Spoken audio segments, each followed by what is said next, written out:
Asteroid Bennu is a fascinating object. It records our solar system's earliest history, contains information about the origins of life, and has uncertainties in its orbit that leaves a small possibility of impacting Earth late in the 22nd century.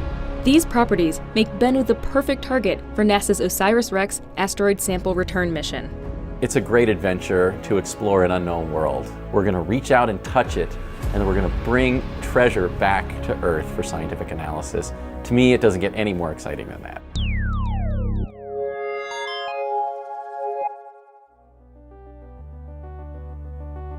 There is a huge scientific payoff of delivering a sample of asteroid Bennu directly into the hands of scientists. We want to understand the origin of the Earth, the origin of the Moon, the other terrestrial planets, but the earliest histories of those bodies is wiped out. The asteroids record the earliest stages of the solar system, so it really is a time capsule from the very dawn of the history of our solar system. My dream is that we find something that's unique, that's not represented in our meteorite collections, and is really organic rich material on the surface of this asteroid that holds all kinds of scientific treasures about origin of life and organic molecular evolution in the solar system.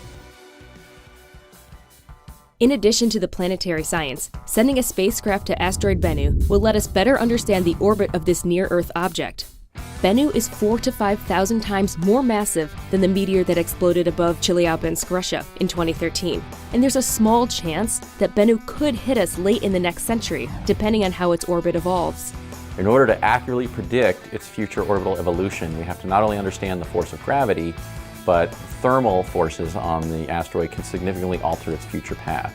So we're going to study not only the thermal emission coming off of Bennu, but we're also going to build up a global model to make sure we understand the theory that underlies this, and so that we can use it to accurately predict where Bennu is going to be in the future and apply it to other potentially hazardous asteroids to really help us understand the impact hazard.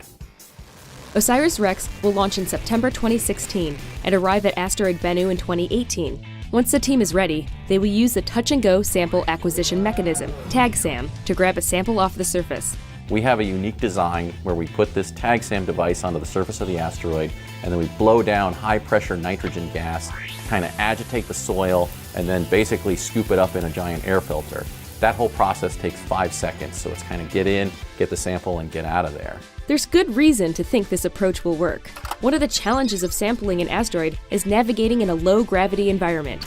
And with so little gravity, objects have a tendency to bounce. Our design is to bounce off the surface of the asteroid. In fact, we've got a spring in the forearm of our TAG-SAM device, which is acting literally like a pogo stick to push us off the surface of the asteroid after we make that initial contact.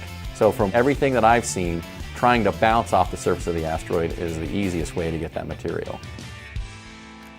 Once OSIRIS-REx delivers the asteroid sample to Earth in 2023, it will have brought back the largest sample of an extraterrestrial body since the Apollo missions. And like the moon rocks from Apollo, this sample will be studied for decades to come with ever-increasing technology. This is really a treasure of information about the history of our solar system, and will not only solve the scientific questions that we're asking today, but those that people will be asking for many generations into the future.